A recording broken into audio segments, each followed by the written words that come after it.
حضرت واصف علی واصف رحمۃ اللہ علیہ آپ فرماتے ہیں کہ اگر آپ کو شک بھی ہو جائے نا کسی کے اوپر، اگر کسی کے بارے میں شک بھی ہو جائے کہ یہ بندہ اللہ کے قریب ہے، تو آپ اس کے قریب ہو جایا کرو۔ اگر شک ہو جائے اور اگر شک یقین میں بدل جائے تو پھر آپ کی عقیدت کیسی ہونی چاہیے، آپ کا ادب کیسا ہونا چاہیے، آپ کا احترام کیسا ہونا چاہیے؟ یہ نسبت ہی ہے جو کھینچ کر لاتی ہے اتنی دور پر۔ باری تعالیٰ قرآن پاک میں ارشاد فرماتا ہے وَمَا كَانَ لِبَشَرٍ أَن يُكَلِّمَهُ اللَّهُ، کسی بشر کی یہ مجال ہی نہیں اللہ سے ہم کلام ہو۔ مولا تو خالق ہم مخلوق، تو معبود ہم بندے، ہم محتاج تو غنی، تو رب تو دینے والا، تو عطا کرنے والا، تو جولیاں بھرنے والا، ہم جولیاں پھیلانے والے، ہم سیاہکار، ہم خطا کار، ہم مجبور، ہم لاچار۔ مولا ہم تیری قربت چاہتے ہیں، تیری رضا چاہتے ہیں، تیری عطا چاہتے ہیں، تیرا کرم چاہتے ہیں، لیکن تجھ تک پہنچے کیسے؟ کلام تو تجھ سے کر نہیں سکتے، تو ہماری سماعت سے ماوراء ہے، ہماری پہنچ سے بہت اوپر ہے، ہمارا ادراک تجھے ڈھونڈ نہیں سکتا، ہم تجھ تک پہنچ نہیں سکتے۔ مولا اب بنایا ہے تو نے، تو خالق ہے، ہم مخلوق ہے، مولا محتاج ہیں، نسبت چاہتے ہیں، تعلق چاہتے ہیں۔ یہ تعلق ایک محدود کا لامحدود کے ساتھ بنے گا کیسے؟ حد میں رہنے والی چیز بے حد کے ساتھ جڑے گی کیسے؟ ہماری حد ہے، علم کی حد، نظر کی حد، سماعت کی حد، ہر شے حد میں ہے، اور جس سے جڑنے چلے ہو وہ بے حد ہے، بے حد و بے کنار ہے۔ اپنی شان میں، اپنے کرم میں، اپنی عطا میں مولا یہ حد والا بندہ تجھ بے حد سے جڑنے چلا ہے۔ کوئی تو راستہ ہوگا، کوئی تو سبیل ہوگی، کوئی تو طریقہ ہوگا۔ رب نے اس آیت کریمہ میں نا بڑی پیاری چیز کا پیغام دیا ہے وَمَا كَانَ لِبَشَرٍ، عام بندے کی مجال ہی نہیں ادھر دم مار سکے، اس کے قریب ہو سکے، اس سے بات کر سکے۔ وَمَا كَانَ لِبَشَرٍ، ہم سارے بشر، وَمَا كَانَ لِبَشَرٍ أَن يُكَلِّمَهُ اللَّهُ، اللہ سے کلام کرنے چلے۔ اور رب کہتا ہے میں تم سے کلام نہیں کرتا، میرا کلام ہر کان سماعت نہیں کر سکتا، میں تو کلام کرتا ہوں لیکن تم متحمل نہیں ہو سکتی، تم اس قابل نہیں کہ سن سکو۔ کلام تو ہے، کلام خاص ہے، بندے بھی خاص ہیں، کان بھی خاص ہیں، جسد اقدس بھی خاص ہے، آنکھیں بھی خاص ہیں، سینہ اقدس بھی خاص ہے، پورا وجود پاک خاص ہے، خاص کا کلام خاص سنتے ہیں۔ اور کسی بشر کے یہ مجال ہی نہیں کہ وہ اللہ سے کلام کر سکے۔ کلام کیسے ہوگا؟ الا وحیا، کلام ہوگا وحی کے ذریعے۔ مولا وحی تو ہر ایک پہ تو نہیں آئے گی نا، وحی کا متحمل ہر شخص تو نہیں ہو سکتا نا، وحی کا بوجھ ہر دل تو نہیں اٹھا سکتا۔ مولا تیرا کلام ہر ایک تو نہیں سن سکتا۔ وَمَا كَانَ لِبَشَرٍ أَن يُكَلِّمَهُ اللَّهُ إِلَّا وَحْيًا، میرا پیغام بذریعہ وحی جائے گا، اور من وراء حجاب، پردے کے پیچھے سے کلام ہوگا، او یرسل رسولا، یا کوئی پیغام لینے والا لے کر آئے گا۔ ہم تو نہ وہی ریسیو کر سکیں، عام بشر نہ وہی لے سکے، عام بشر نہ پردے کے پیچھے سے سن سکے، عام بشر کے پاس نہ جبریل امین آئے، ایسے ہی ہے نا۔ اب کیا اللہ کو مجبوری تھی؟ کیا باری تعالیٰ کو سیدنا جبریل امین کی حاجت ہے کہ وہی پیغام لے کر جائیں؟ وہ ذات اگر چاہتی، اگر الہ چاہتا، خدا چاہتا تو ہدایت ربانی کے لیے کسی بھی وسیلے کی ضرورت نہیں تھی، کسی واسطے کی حاجت نہ تھی۔ واسطہ نہ رسالت کا، واسطہ نہ جبریل امین کا، واسطہ نہ کسی چیز کا نہیں۔ ہر گھر میں پیغام بھی جاتا، ہر ایک کے دل میں جاتا، ہر ایک متقی ہوتا، ہر ایک پرہیزگار ہوتا، ہر ایک ماننے والا ہوتا، ہر ایک ساجد ہوتا، ہر ایک عابد ہوتا۔ لیکن رب نے کہا ایسے نہیں، تمہیں آنا پڑے گا ان کی دہلیز تک، تمہیں دہلیز مصطفیٰ تک آنا پڑے گا، کیونکہ محتاج ہو میرے، اور میری محتاجگی ایسی ہے کہ مجھے تو سمجھ نہ سکو گے، میں نور نلا نور ہو، تم سراپا خاک کی خاک کو، تم نور کو کیسے سمجھو گے؟ اس نور کو سمجھنے کے لیے کسی منور سے جڑ جاؤ، کسی تابع سے جڑ جاؤ، کسی روشن سے جڑ جاؤ۔ اللہ کا پیغام مخلوق تک واسطہ انبیاء سے آتا ہے، پیغام توحید انبیاء کے واسطے سے آتا ہے، حالانکہ وہ واسطے کا محتاج نہیں۔ جو محتاج ہوتا ہے وہ خدا نہیں ہوتا، اور جو خدا ہوتا ہے وہ محتاج نہیں ہوتا۔ مولا تو کیسا خدا ہے، کل مخلوق کو محتاج کر کے رکھ دیا دہلیز مصطفیٰ کا۔ قرآن ان کے واسطے سے، لیلۃ القدر ان کے واسطے سے، رمضان ان کے واسطے سے۔ ارے نہ قرآن ملتا، نہ لیلۃ القدر ملتی، کچھ بھی نہ ملتا، نہ رمضان ملتا اگر حضور کی ولادت بے سعادت نہ ہوتی تو کچھ۔ اب رب ہو کر، رب خدا ہو کر، الہ ہو کر، بغیر اپنے انبیاء کے واسطے سے مخلوق تک اپنا پیغام نہیں بھیجتا۔ کچھ تو فلسفہ ہے نا اس بات میں۔ وہ تو محتاج نہیں، وہ تو محتاج نہیں، کہہ سکتے محتاج ہے، وہ تو محتاج نہیں۔ پھر بھی انبیاء کرام، ایک سلسلہ ہے 1,24,000 پیغمبروں کا، وہ چاہتا تو فرشتے اور زیادہ کر دیتا، بلکہ اسے تو فرشتوں کی بھی حاجت نہیں۔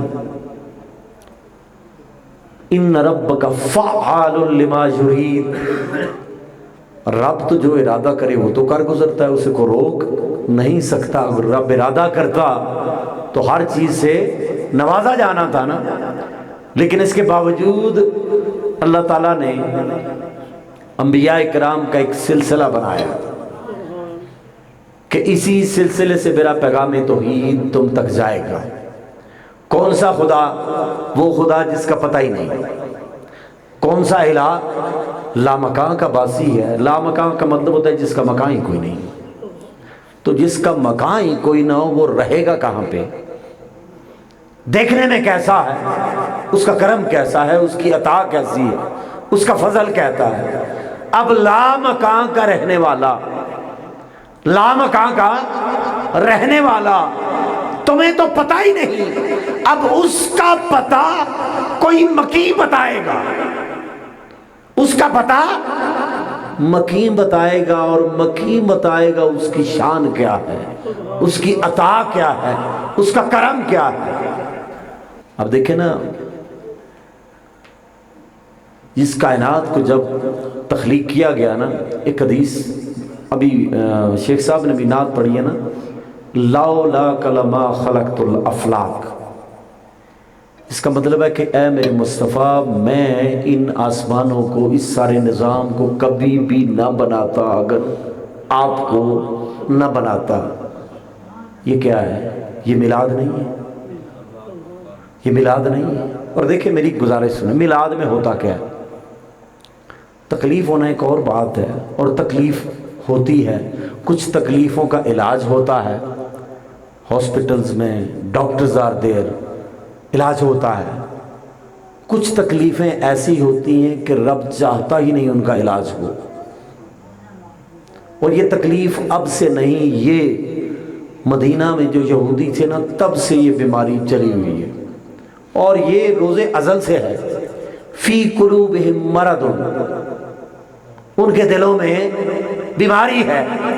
فزادہم اللہ مرضا، اللہ نے کم نہیں کی، فزادہم اللہ مرضا، اس کو ایسکلیٹ کیا اور بڑھایا.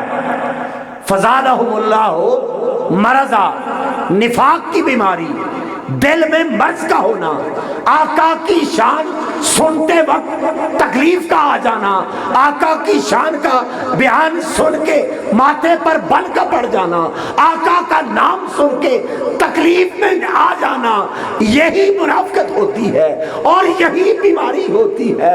اور رب نے کہا ہے فزادہم اللہ مرضا، یہ بیماری کبھی دور نہ ہوگی، منافقت کی بیماری کبھی دور نہ ہوگی. قرآن میں ہے نا، رأیت المنافقین یصدون عنک صدودا وَإِذَا قِیلَ لَهُمْ تَعَالَوْا، اور جب انہیں کہا جاتا ہے آ جاؤ إِلَىٰ مَا أَنزَلَ اللَّهُ عَلَيْهِ، جو اللہ کی طرف سے نازل ہوا ہے اور جو رسول پاک ہے اس کی طرف آ جاؤ، تو ہوگا کیا؟ رأیت المنافقین یصدون عنک صدودا، آپ دیکھیں گے کہ جب حضور کی بات آئے گی نا تو منافق ادھر سے منہ موڑ جائیں گے، ادھر سے منہ موڑ جائیں گے، تکلیف شروع ہو جائے گی، پرابلم شروع ہو جائے گا. الہ کی بات آئے گی تو ہم مانتے ہیں، الہ کی بات آئے گی تو ہم مانتے ہیں، مصطفیٰ کی بات آئے گی تو ہم سوچیں گے. اعتراض ہے، لفظ میلاد کو چھوڑ ہی دیں، ہم لفظ میلاد کو چھوڑ دیں. یہ چونکہ الگ بحث ہے اس کی شرعی حیثیت کیا ہے، چونکہ جمعہ کا وقت ہو رہا ہے، اتنا وقت نہیں، لیکن میں ایک چھوٹی سی بات عرض کرتا ہوں. میلاد میں کیا ہوتا ہے؟ تلاوت ہوتی ہے، کیا ناجائز ہے؟ محفل پاک میں تلاوت کرنا ناجائز ہے؟ نہیں نا ناجائز. کیا محفل پاک میں ثناخوانی ناجائز ہے؟ وہ بھی ناجائز نہیں، دونوں چیزیں ناجائز نہیں ہیں. کیا محفل پاک میں حضور کی شان بیان کرنا ناجائز ہے؟ ولادت بھی شان ہے، سیرت بھی شان ہے. سیرت کو بیان کرو، معجزات کو بیان کرو، آقا کے حسن کو بیان کرو، آقا کے شان کے تذکرے کرو، یہی تو میلاد ہے. اور کیا ہے؟ ان میں کوئی چیز بھی ناجائز نہیں. پھر کیا بعد میں جو کھانا وغیرہ ہوتا ہے، لنگر ہوتا ہے، حلیم چاول ہوتے ہیں، بریانی ہوتی ہے، وہ ناجائز ہوتی ہے؟ سرکار کی حدیثیں اٹھا کے دیکھیں، سائے ستہ کا اٹھا کے دیکھیں. سرکار علیہ السلام سے صحابہ نے پوچھا، کسی صحابی نے، کہ ای الاسلام خیر، بہترین اسلام کون سا ہے؟ سرکار نے فرمایا ای تطعم الطعام، کہ تو کھانا کھلایا کر، تو کھانا کھلایا کر. اس میں حسن ہے، اس میں کمال ہے، کیونکہ کھانا صرف رب کھلاتا ہے، کھانا صرف رب کھلاتا ہے، بندہ کسی کو کھلا نہیں سکتا. اور جو رب والی صفت بناتا ہے نا، پھر دیتا بھی رب ہی ہے، کھلاتا بھی رب ہی ہے. فرق کتنا پڑتا ہے، جولی آپ کی ہوتی ہے، رزق کسی اور کا آتا جاتا ہے. اصول جو آقا علیہ السلام نے دیا ہے وہ کیا ہے؟ جو بانٹو گے وہ ادھر سے ملے گا. محبت بانٹو گے محبت ملے گی، الفت بانٹو گے الفت ملے گی، نفرت بانٹو گے نفرت ملے گی. اس ہاتھ کو جتنا مرضی کس لو اتنا اوپر سے کسا جائے گا، جتنا وسیع کر لو اوپر سے اتنی ہی وسعت آتی جائے گی. ہم کہاں، کھانا کہاں. بندہ تو ایک چونٹی کو نہیں کھلا سکتا، مخلوق خدا کو کون کھلائے؟ ہم سمجھتے ہیں ہم بڑا کمال کرتے ہیں، ہم بچوں کو پال رہے ہیں، شب و روزے کر رہے ہیں. ایک مزدور جو صبح سے شام تک محنت کرتا ہے اور شام کو بمشکل وہ ایک وقت کی روٹی کا بندوبست کرتا ہے، دیکھا جائے محنت تو ہم سے زیادہ ہے نا اس کی، تو پھر کرم ہے نا اس ذات کا، کرم ہے نا اس ذات کا، تو پھر کھلانے والی تو وہی ذات ہے. سرکار نے فرمایا اے تطعم الطعام، کہ تو کھانا کھلایا کر.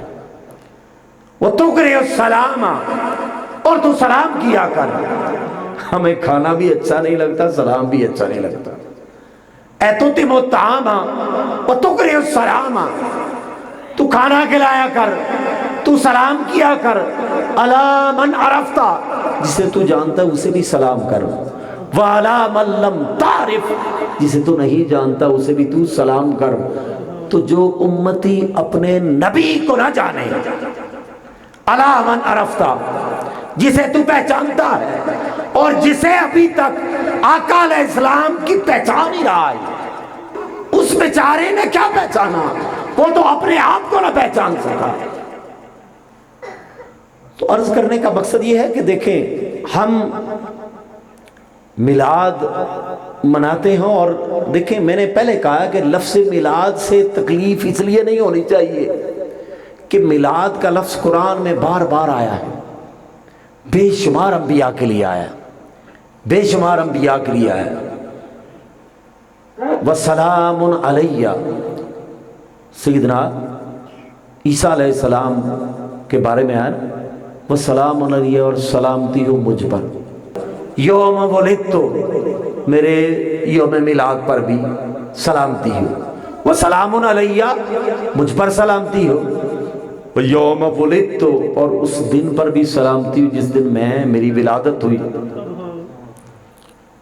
یوم اموت، اور جس دن میرا وصال ہوگا اس دن پر بھی سلامتی ہو.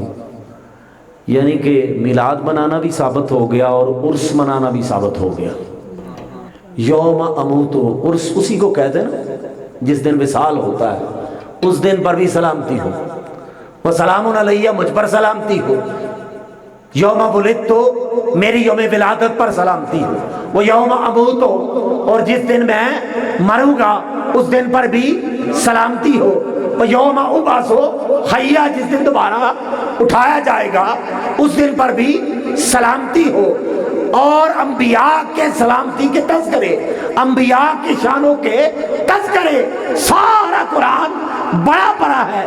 کہیں پر حضرت یوسف کا تذکرہ ہے، کہیں پر حضرت یحییٰ علیہ السلام کا تذکرہ ہے، کہیں پر حضرت ابراہیم علیہ السلام کا تذکرہ ہے، سیدنا مریم علیہ السلام کا تذکرہ ہے. اب یہ سارے تذکرے قرآن میں ہیں، سارے میلاد قرآن میں ہیں. باقی انبیاء کا میلاد قرآن سے سمجھ میں آتا ہے، تو جن کی وجہ سے انبیاء آئے، جن کی وجہ سے انبیاء آئے، ان کا میلاد سمجھ سے باہر، ان کا میلاد سمجھ سے باہر، یہ محفل سمجھ سے باہر، یہ اجتماع سمجھ سے باہر. ان کی بارگاہ میں کھڑے ہو کر درود و سلام پڑھنا سمجھ سے باہر. ایک بادب دل، بامراد دل یہ کیسے سوچ سکتا ہے؟ اب دیکھیں بس ایک ہی حدیث سنا کے تو وقت بھی ہو جانا ہے. سرکار علیہ السلام نے فرمایا، ان من افضل ایامکم الجمعہ، دنوں میں فضیلت والا دن جمعہ کا دن ہے. فیہ خلق آدم، اس میں حضرت آدم علیہ السلام کو تخلیق کیا گیا. اس کو بھی آپ میلاد کہہ سکتے ہیں، اس میں آدم علیہ السلام کو تخلیق کیا. وفیہ قبض، اسی میں آپ کا وصال بھی ہوا. تو جمعہ والے دن ہم میلاد بھی مناتے ہیں، ہم عرس بھی مناتے ہیں. جمعہ والے دن آتے ہیں نا بھائی، خوشبو لگا کے نہا دھو کے، جیسے ہی اذان ہو مسجد میں، فَاسْعَوْا إِلَىٰ ذِكْرِ اللَّهِ وَذَرُوا الْبَيْعَ، جب آواز آئے نا تو فَاسْعَوْا إِلَىٰ ذِكْرِ اللَّهِ وَذَرُوا الْبَيْعَ، اب ذکر کے لیے دوڑے چلے آؤ، میلاد آدم کے لیے دوڑے چلے آؤ، عرس آدم کے لیے دوڑے چلے آؤ. فیہ خلق آدم وفیہ قبض، اسی میں سیدنا آدم علیہ السلام کا وصال ہوتا ہے. وفیہ نفخہ، اور اسی میں سور پھونکا جائے گا. وفیہ صاعقہ، اور اسی میں وہ خوفناک آواز آئے گی جس سے سارا کچھ مریم میٹ ہو جائے گا. اور آگے سرکار فرماتے ہیں، یہ بڑی ایمان افروز بات ہے. آقا فرماتے ہیں دن میلاد آدم ہے، اور آپ نے کیسے میلاد منانا ہے؟ آدم علیہ السلام کا میلاد منانا کیسے ہے؟ فَأَكْثِرُوا عَلَيَّ مِنَ الصَّلَاةِ، مجھ پر کثرت سے درود و سلام پڑھا کرو. اور آگے سرکار نے فرمایا إِنَّ صَلَاتَكُمْ مَعْرُودَةٌ عَلَيَّ، تمہارا درود و سلام مجھ پر پیش ہوتا ہے. یہ فعل معروف کا صیغہ ہے، پیش کیا نہیں جاتا، پیش ہوتا ہے. درود و سلام میں اتنی طاقت ہے، آقا کا نام ادب سے لیا جائے، اللہ کی بارگاہ میں عرض کیا جائے اللہم صلی علی محمد وعلی آل محمد. اے باری تعالیٰ تو صلاۃ بھیج، تو کرم بھیج، تو برکتیں بھیج، تو رفتیں عطا کر، تو مقام عطا کر. اللہم، اس کا یہی ترجمہ بنتا ہے نا. تو جب اللہ سے بندہ دعا اپنے لیے نہ کرے، دعا اپنے لیے نہ کرے، اور دعا کیا کرے؟ اللہم صلی علی محمد. اسے منانے کا طریقہ یہی ہے کہ اسے منانا ہے تو اس ہستی کا نام لو جس کے نام سے مان جائے، اس ہستی کا نام لو جو اس کی بارگاہ میں درجہ محبوبیت کے اوپر ہے. اللہم صلی علی محمد وعلی آل محمد. اے باری تعالیٰ تو صلاۃ بھیج. صلاۃ کا مطلب ہوتا ہے رحمتیں بھیجنا، کرم بھیجنا، مقام کو بلندی عطا کرنا. آقا کا مقام تو پہلے ہی بلند ہے، امتی کیا بلند کرے گا؟ امتی تو بلند نہیں کر سکتا. اب چونکہ آقا کا مقام امتی کے سمجھ میں آئے گا تو بلند کرے گا نا. آقا کا مقام امتی کی سمجھ سے بالا تر ہے، چونکہ یہ چیز بالا تر ہے اس لیے پھر سرکار نے فرمایا فَأَكْثِرُوا عَلَيَّ مِنَ الصَّلَاةِ، کثرت سے مجھ پر درود و سلام پیش کیا کرو. فَإِنَّ صَلَاتَكُمْ مَعْرُودَةٌ عَلَيَّ، تمہارا درود و سلام مجھ پر پیش ہوتا ہے. الفاظ میں اتنی رب نے کرم نوازی کی ہے کہ لفظ بھی وہاں پر پہنچتے ہیں. جن الفاظ میں آقا کا نام ہو، آقا کے حسن کی بات ہو، آقا کی تعریف کی بات ہو، وہ لفظ یہاں سے پڑھے وہ وہاں جاتے ہیں. ہم یہاں سے پڑھیں وہ وہاں پہ سنیں، ہم یہاں سے پڑھیں وہ مدینے سنیں، ان کی اعلیٰ سماعت پلاکوں سماعت. آقا ہم یہاں پر میلاد منا رہے ہیں، ہم یہاں پر درود منا رہے ہیں، درود پڑھ رہے ہیں. آقا ہمارا یقین نہیں، ہمارا تو ایمان ہے. آقا سنتے ہیں، وہاں سے بھی سنتے ہیں، یہاں سے بھی سنتے ہیں. تو میں گزارش یہ کر رہا تھا کہ سرکار نے فرمایا ان صلاتکم معروضۃ علیہ، تمہارا درود و سلام مجھ پر پیش ہوتا ہے. آگے سے صحابہ نے پوچھا یا رسول اللہ اس کے بعد، یعنی کہ اب تو آپ زندہ ہیں، وما یکون ھذا وقد علمت، اے آقا جب وصال ہو جائے گا، جب آپ تہہ مزار چلے جائیں گے، یہ درود کیسے پہنچے گا؟ وقد علمت یعنی بلیتا. یہ الفاظ اصل میں اس لیے استعمال کیے گئے کہ ہمارے ذہن کے سارا گند نکل جائے. آقا جب آپ وصال فرما جائیں گے، جب آپ کا جسد اقدس گل سڑ جائے گا، استغفر اللہ نعوذ باللہ، یعنی بلیتا اس کا مطلب یہ ہے کہ سرکار زندگی میں تو ہم درود بھیجتے ہیں، تو جب وصال فرما جائیں گے تو کیسے ہوگا؟ تو سرکار نے فرمایا اے صحابہ سنو، ان اللہ حرم علی الارض ان تاکل اجساد الانبیاء، بے شک اللہ نے حرام کر دیا ہے زمین کے اوپر کہ انبیاء کے جسموں کو کھائے. فنبی اللہ حی، اللہ کا نبی زندہ ہوتا ہے، یرزق، اسے تو رزق بھی دیا جاتا ہے. تو یہ سوچ لے کے بیٹھ جانا کہ وہ مر گئے، زندہ تھے تو سنتے تھے، یا قبر کے پاس سے آ کے پڑھیں تو سنتے ہیں. ایک روایت میں یہ بھی ہے نا، حضرت ابو ہریرہ رضی اللہ تعالیٰ عنہ راوی ہیں، آپ فرماتے ہیں کہ آقا علیہ السلام کا فرمان ہے من صلی علیہ عند قبری، جس نے میری قبر کے پاس آ کر مجھ پر صلاۃ پڑھا فسمیتہ، اسے تو میں خود سنتا ہوں۔ بخاری مسلم اٹھا کے دیکھیں، جس نے میری قبر کے پاس آ کر صلاۃ السلام پڑھا اسے میں خود سنتا ہوں۔ تو سنتا کون ہے؟ زندہ سنتا ہے نا، مردہ نے بھی کبھی سنا؟ زندہ سنتا ہے۔ فسمیتہ، میں سنتا ہوں، میری قبر کے پاس آ کے پڑھے میں سنتا ہوں۔ تو اس کا مطلب ہے کہ آپ وہاں پہ سنتے ہیں، تو جب وہ سنتے ہیں تو انہیں زندہ ماننا پڑے گا، اور جب زندہ ماننے پڑے گا تو انہیں ان کا تصرف بھی ماننا پڑے گا، ان کی عطا بھی ماننا پڑے گی، ان کی ہر شے ماننا پڑے گی۔ فسمیتہ، میں سنتا ہوں، ومن صلی علیہ نایا، جو دور سے پڑھتا ہے ابلغتہ، وہ مجھ پر پیش کیا جاتا ہے۔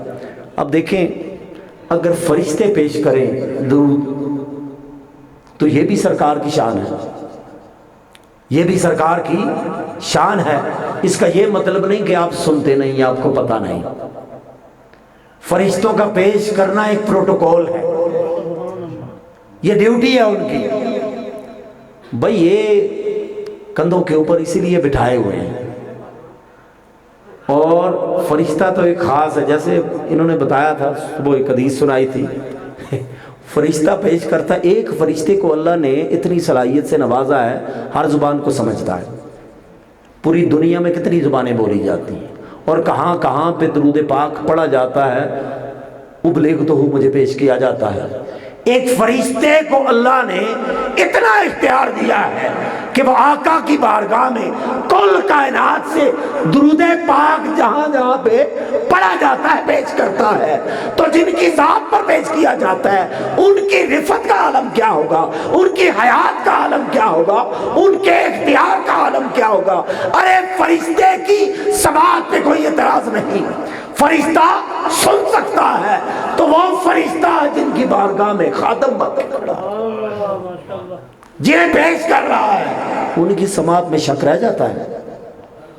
ان کی سماعت میں کوئی شک نہیں رہ جاتا۔ تو اب میں عرض کر رہا تھا کہ یہ پروٹوکول ہے، جیسے اللہ تعالیٰ نے کرامن کاتبین بٹھا رکھے نا اوپر، نیکیاں لکھنے والے، بدیاں لکھنے والے۔ تو کیا اللہ کو نہیں پتا کون سا بندہ نیک ہے کون سا بندہ برا ہے؟ سب کا پتا ہے، میرا بھی پتا ہے، آپ کا بھی پتا ہے، پھر بھی رجسٹر پڑے جا رہے ہیں، ریکارڈ مینٹین کیا جا رہا ہے۔ بھائی جب اللہ کو پتا ہے پھر بھی یہ لے کے جا رہے ہیں۔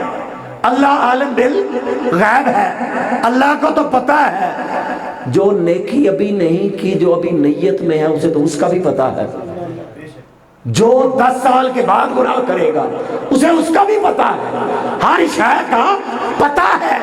پھر بھی 2 فرشتوں کی ڈیوٹی ہے کہ جب بھی یہ نیکی کرے لکھ لو۔ نیکی قبل کے حدیث کا مفہوم یہ ہے کہ نیکی کا ارادہ کرے تو لکھ لو۔ ابھی نیکی نہیں کی، نیکی کر لے تو 1 نہیں 10 لکھنے ہیں، کیونکہ وقت کی کمی ہے۔ نیکی کر لے 1 نہیں 10 نیکیاں لکھنی ہیں، اور اگر برائی کا ارادہ کر لے تو برائی نہیں لکھنی، برائی کا ارادہ کر لے تو لکھنی نہیں، اور اگر برائی کر لے تو 10 برائیاں نہیں 1 ہی لکھنی۔ یہ رحمت نہیں تو اور کیا ہے، یہ کرم نہیں تو اور کیا ہے۔ میں عرض کر رہا تھا کہ اللہ عالم بالغیب ہے، اللہ سب کچھ جانتا ہے، پھر بھی کرامن کاتبین اوپر کیوں بٹھائے ہوئے ہیں؟ کہ آپ یہ کہیں کہ خدا کو پتہ ہی نہیں، حساب کیسے لے گا؟ اتنی مخلوق ہے، کوئی کہاں پہ کوئی کہاں پہ، وہ تو سب کچھ جانتا ہے، پھر بھی ہر بندے کے ساتھ 2 فرشتوں کی ڈیوٹی ہے۔ یہ انداز ہے، اس کی بارگاہ میں رجسٹر پیش کیے جائیں گے، باری تعالیٰ یہاں پہ کمی ہے، یہاں پہ کمی ہے۔ اور آخری بات سرکار کی حدیث شفاعت، حدیث بہت لمبی ہے، میں صرف اس کے 2-3 لفظ بولوں گا۔ اس حدیث کو یاد کرنے میں مجھے بھی 2-3 ہفتے لگے تھے، 1.5 رکوع کی تقریباً وہ حدیث ہے، اتنا وقت تو نہیں۔ حضرت انس بن مالک رضی اللہ عنہ اس حدیث پاک کے راوی ہیں. اب یہ حدیث آپ نے علماء سے سنی ہوگی جب میدان محشر لگا، اور یہ بخاری شریف کتاب الجنائز میں ہے. سوری، کتاب الجنائز نہیں، کتاب التوحید. بخاری شریف کتاب التوحید. بات توحید کی ہے، تذکرہ شفاعت کا ہے. بات الہ کی، بات خدا کی شان مصطفیٰ. حضرت انس بن مالک آپ فرماتے ہیں کہ جب میدان محشر کا لگنا ہے نا تو سارے لوگ اکٹھے ہو کے سیدنا آدم علیہ السلام کے پاس جائیں گے اور کہیں گے اشفع لنا الی ربک، اپنے رب کی بارگاہ میں ہماری شفاعت کریں. سارے اندر دماغ خراب ہو جاتا ہے، سب شفاعت پہ یقین رکھتے ہیں. امت محمدیہ نہیں، ہر امت اشفع لنا الی ربک، اپنے رب کی بارگاہ میں ہماری شفاعت کریں. حضرت آدم علیہ السلام جواب دیں گے لست لہا، یہ میرا منصب نہیں ہے. اور آپ کہیں گے ولیکن علیکم بابراہیم فإنہ خلیل الرحمن، حضرت ابراہیم علیہ السلام کے پاس چلے جائیں گے، وہ تو رحمان کے خلیل ہیں، دوست ہیں. جب وہ وہاں پہ جائیں گے تو وہ کہیں گے لست لہا ولیکن علیکم بموسیٰ، چلے جاؤ حضرت موسیٰ علیہ السلام کے پاس، فإنہ کلیم اللہ، وہ تو اللہ سے کلام کرتے ہیں، ان کے پاس جاؤ. ان کے پاس جائیں گے، آپ بھی کہیں گے لست لہا، یہ میرا منصب بھی نہیں ہے. ولیکن علیکم بعیسیٰ فإنہ روح اللہ وکلمتہ، وہ تو روح اللہ ہے، اس کا کلمہ ہے. جب ادھر جائیں گے نا تو وہ پھر راستہ بتائیں گے. اذهب الى محمد پاس، محمد مصطفیٰ صلی اللہ علیہ وسلم کے پاس آ جائیں. اور جب سرکار کے پاس آئیں گے تو وہ یہ نہیں کہ یہ میرا منصب نہیں ہے، انا لہا، یہ میرا ہی منصب ہے. ساری مخلوق، اب ذرا تصور کریں میدان محشر کا لگا ہے، پہلے حضرت آدم علیہ السلام کے پاس، حضرت ابراہیم علیہ السلام کے پاس، حضرت موسیٰ کے پاس، حضرت عیسیٰ کے پاس. مولا یہ کیسی توحید سکھا رہا ہے ہمیں؟ تو اکیلا ہے، تو واحد ہے، تو یکتا ہے، تو احد ہے، تو صمد ہے، اور تیری بارگاہ میں تو کوئی دم نہیں مار سکتا. کل مخلوق کو، کتاب التوحید بخاری شریف متفق علیہ حدیث ہے، چیک کر سکتے ہیں جو لوگ چیک کرنا چاہتے ہیں. اور سرکار علیہ السلام آپ فرمائیں گے کہ مجھے رب العالمین اپنے حمد کے کلمے سکھائے گا، اور اس کے بعد میں جب سجدے میں جاؤں گا نا وَأَخِرُّ لَهُ سَاجِدًا، جب میں سجدے میں جاؤں گا اور اوپر سے آواز آئے گی ارفع راسک یا محمد، اے محمد مصطفیٰ اپنا سر انور اٹھائیے، کل بولیے، اپنے لبوں کو کھولیے، کل یسمع لک، آپ بولے یسمع لک، آپ کی خاطر آپ کو سنا جائے گا. جہاں پر کسی کی نہیں سنی جا رہی، نفسا نفسی کا عالم ہے، انبیاء بھی ایک طرف ہو گئے ہیں، سارے ایک طرف، اور ادھر بھی کل یسمع لک، آپ بولیے، آپ کو سنا جائے گا. آپ اور ہیں، باقی اور ہیں، کوئی صفی اللہ ہے، کوئی خلیل اللہ ہے، کوئی کریم اللہ ہے، کوئی روح اللہ ہے، آپ حبیب اللہ ہے. کل یسمع لک، آپ بولے آپ کو سنا جائے گا. کل یسمع لک، کوئی میزان پہ پریشان حال کھڑا ہے، کوئی پل صراط پہ کھڑا ہے، کوئی حوض کوثر کی جانب جا رہا ہے، ہر ایک کی نظریں اس طرف ہیں، سایہ بھی کوئی نہیں. سورج گرمی برسا رہا ہے اور کوئی چیز نہیں ہے، اور پھر سرکار سے کہا جائے گا کل یسمع لک، آپ بولے، آپ لب اقدس کھولے، یسمع لک، آج اس میدان محشر میں اور کسی کی نہیں سنی جائے گی، لیکن یسمع لک، آپ کی خاطر آپ کو سنا جائے گا. کل یسمع لک. اور اگلی بات بڑی مزیدار ہے. اب دیکھیں کل بھی فعل امر کا صیغہ ہے, امپیریٹو سینٹینس, آرڈر دیا جا رہا ہے. آپ بولے اے میرے مصطفیٰ آپ لبوں کو کھولیں, کیونکہ آپ کا تو مثل ہی کوئی نہیں, آپ کی تو مثال ہی کوئی نہیں. کوئی مثل نہ ڈولن دی, کوئی مثل نہ ڈولن دی. جو دیکھتے ہیں وہ کہہ اٹھتے ہیں, کوئی مثل نہ ڈولن دی. وَأَحْسَنُ مِنْكَ لَمْ تَرَكَتْتُ عَيْنِي, میری آنکھوں نے آپ سے بڑھ کر ہنسی دیکھا نہیں. جو حسن مصطفیٰ کو دیکھ لیتا ہے, جو چہرہ اقدس کو دیکھ لیتا ہے, جو زلف عنبری کو دیکھ لیتا ہے, جو آقا کے سراپا کو دیکھ لیتا ہے, وہ تو کہہ اٹھتا ہے وَأَحْسَنُ مِنْكَ لَمْ تَرَكَتْتُ عَيْنِي, آپ سے بڑھ کر ہنسی میری آنکھوں نے دیکھا ہی نہیں. اور پیر سیدنا میر علی شاہ صاحب نے بھی تو یہی کہا تھا, کوئی مثل نہیں ڈولن دی. چپ کر میرے علی اتھے جا نہیں بولن دی. میں کیا تعریف کروں, میری قلم بھی محدود, میری نظر بھی محدود, میری ہر شے محدود. حسن لا محدود, حسن لا ریب, حسن میں نقص کوئی نہیں, عیب کوئی نہیں, نفاست ہی ہے, حسن ہی حسن ہے, کمال ہی کمال ہے, رفت ہی رفت ہے, نور ہی نور ہے. اس نور کے فیضان سے ایسے منور ہے کہ ان جیسا اور کوئی نہیں. ادھر سجدے میں دیکھتا ہے, کوئی تہجد کے وقت دیکھتا ہے, کوئی راستے میں چلتے چلتے دیکھ لیتا ہے. اپنے اپنی چاہت کی بات ہے, اپنی اپنی تعلق کی بات ہے, اپنی اپنی نسبت کی بات ہے. وہ جس کو چاہے عطا کر دے, جس کا چاہے نواز دے, جس کا چاہے اپنا حسن آشکار کر دے, اور جسے وہ اپنا آپ دکھاتے ہیں وہ تو کہیں دیکھتا ہی نہیں. اس کی نظر میں تو کوئی چیز آتی ہی نہیں, اس کی نظر میں تو کسی چیز کی وقت ہی نہیں رہتی. تو میں آپ کو سنا رہا تھا حدیث شفاعت کہ صرف ایک دو تین الفاظ ہیں. سرکار کو فرمایا جائے گا کل, کل کا مطلب ہوتا ہے بولیں. بے ادبی کے ساتھ ترجمہ اس کا کیا جاتا ہے بولو, بولو. یہ لفظ ہم ایک دوسرے سے تو کہہ سکتے ہیں نا کل بولو, لیکن آپ اپنے باپ کو بھی نہیں کہتے بول. بولتا کیوں نہیں؟ بولیے ابا جان, فرمائیے, بولیے. اور جب قرآن کا ترجمہ کرتے وقت موت پڑتی ہے بولو,